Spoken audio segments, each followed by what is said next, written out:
Hey sneak peekers, it's Shezan and I'm here at South by Southwest 2023. We're on the red carpet for the world premiere of Slip, an upcoming TV series starring Zoe Lister-Jones. I didn't want to wake up this morning. I just always feel like being asleep. Like life is a dream. Love you. Love you. Where nothing really happens. Yeah, I was just asking how you're doing as like more of a courtesy. Oh, right. Hi there, I'm Shezan. I'm from Sneak Peek, one of the student television shows at UT.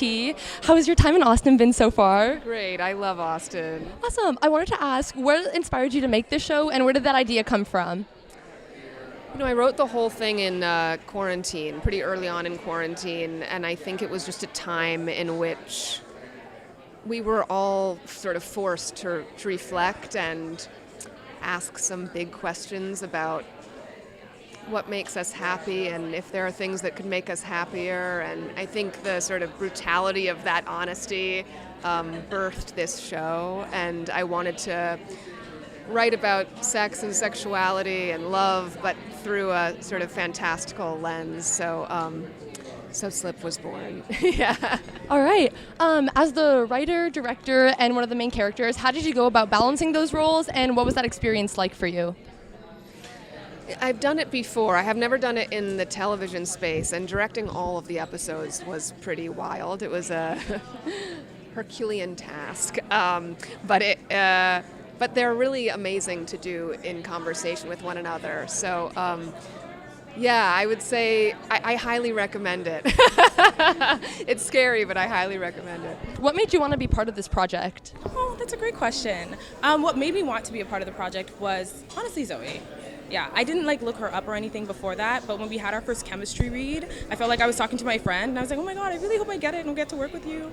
And then she liked me, and she's like, yeah, let's work together. So yeah, Zoe, just her vibe, also the script, and then when I got on set, I saw how many ladies were there. I was like, I feel aligned. I feel like this is where I'm supposed to be. Zoe is a pal, and so are the people at Tea Time, and they asked me an audition for it, and I was like, hell yeah, of course. I'm a fan of them, and so, yeah, that was it. You know, and then I read the script, and all the scripts were killer, and so it was easy, you know. What do you hope audiences take away from this series?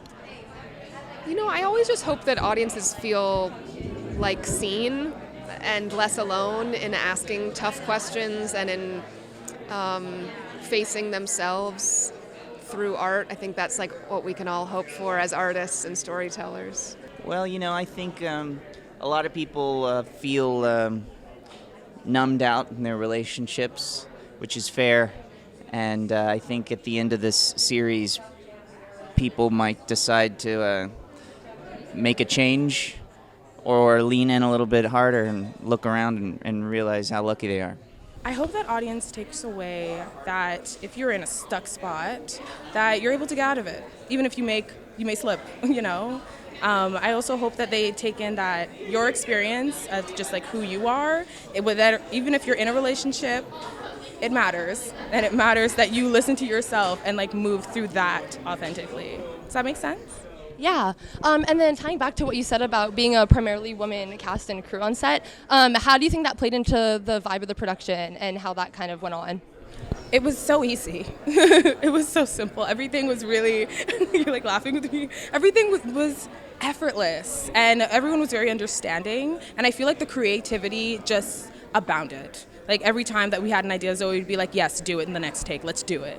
And Ro would also be like, yes, that was so great, let's do it again. So it just felt like playing all the time. It felt very easy. What was one of your favorite memories from working on set, and what's one thing that you learned? Well, I learned I need to work out more if I'm ever going to have to take my shirt off. And the other thing I learned is when you got to be naked on set, they tape. They use a lot of tape, and I wasn't aware of that. My favorite memory from production is making the sound engineers laugh in every take that I could. I tried to make them laugh all the time because I don't know if it's funny or not, but I just tried to whisper to them in my mic all the time, so that was really fun. Right. Do you have a favorite memory from working with this cast and crew, or one thing you learned from working with them? I'm really bad at like lists. Like I'm not good at choosing things. The whole thing was really so magical.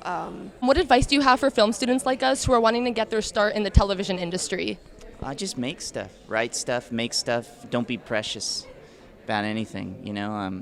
If I could go back in time when I was in my early 20s, I would have made a lot more stuff. You got access to things. You just make things and try to put them out. And there's no rules. I think you're taught in film school that you got to have a person, a crew, a gaffer, whatever the hell it is. You don't need none of that stuff. Just do it, make it, and who cares if it's ugly? Don't wait to know everything or be perfect. Just do it. I would say get out there and do it. Tell your stories, direct, find people who you want to make work with, especially when you're like in sort of school time. That's such a great community that you can really like foster relationships within. And yeah, just don't be afraid. Go out there and do it.